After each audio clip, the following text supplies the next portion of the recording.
Je m'appelle Mélodie Lauré, j'ai 18 ans, je suis comédienne, auteure et chanteuse. C'est l'histoire de Leïla Raguin, de sa jeunesse, de ses 15 ans à ses 20 ans, et des 3 relations qui ont marqué sa vie et sa jeunesse, et comment elles ont influencé la construction de son identité.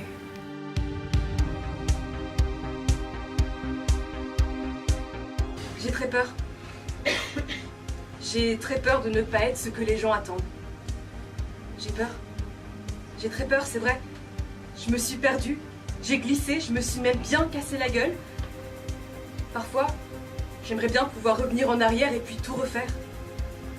Non, je ne suis pas intimidante.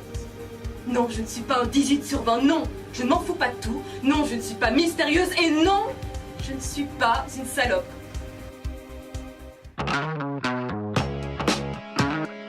Il y a un côté féministe déjà dans la mesure où je suis une femme, donc je crois que quand on est une femme, on n'a pas trop le choix d'être féministe parce que finalement le féminisme c'est juste l'égalité des droits et je ne peux que revendiquer mon féminisme dans la mesure où je suis une femme.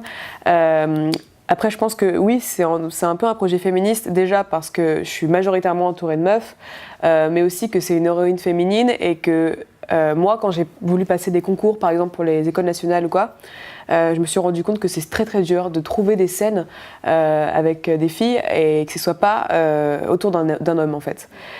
Surtout entre des scènes entre 2 filles, c'est seulement pour parler d'un homme. Ça n'existe pas autrement, ou alors c'est nourrice Phèdre ou nourrice, je ne sais pas, voilà, il y a seulement ces rapports-là.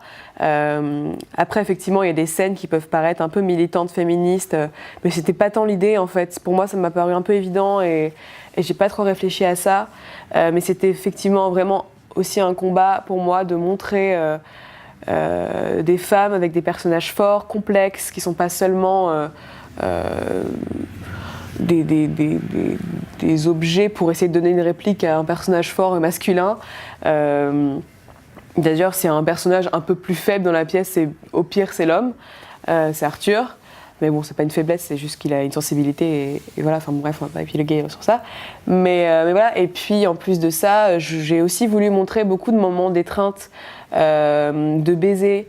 Il y a même un moment où l'étreinte est un peu plus qu'un baiser et j'ai pas voulu cacher ça parce que c'est des femmes, parce que par exemple sur les réseaux sociaux on voit toujours les tétons des meufs cachés et puis les mecs on s'en fout, mais là on voit 2 femmes en soutif en train de s'embrasser et je crois qu'on s'en fout en fait parce que je voulais juste montrer la liberté du corps d'une femme et des femmes fières d'être ce qu'elles sont et voilà. Mais j'avais vraiment pour ambition déjà de montrer une relation entre 2 femmes sans qu'elle soit une problématique, sans que ce soit montré comme quelque chose de problématique, à aucun moment en fait on se dit ah ces 2 femmes c'est juste une histoire d'amour, elle aurait été aussi extraordinaire avec 2 mecs, un mec et une fille et on s'en fout en fait que ce soit 2 femmes. J'ai aussi voulu vraiment essayer de faire une ode à la vie et de ce qui est plus banal dans la vie et de montrer des situations qui ne sont pas particulièrement extraordinaires parce que finalement c'est juste, en fait il n'y a pas d'histoire. La seule histoire, c'est les gens entre eux.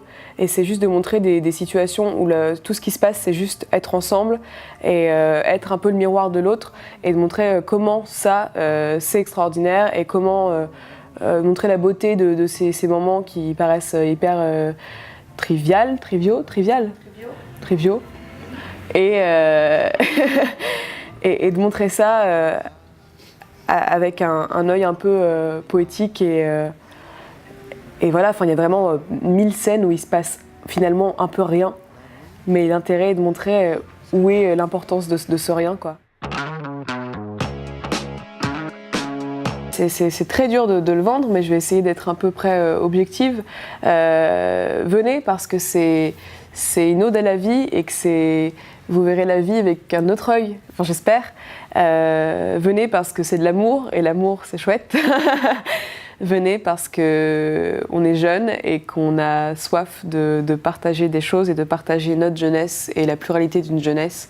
Et Et venez parce que c'est vivant et que c'est important de célébrer ces choses-là, je crois. Dun, dun, dun, dun, dun, dun, dun.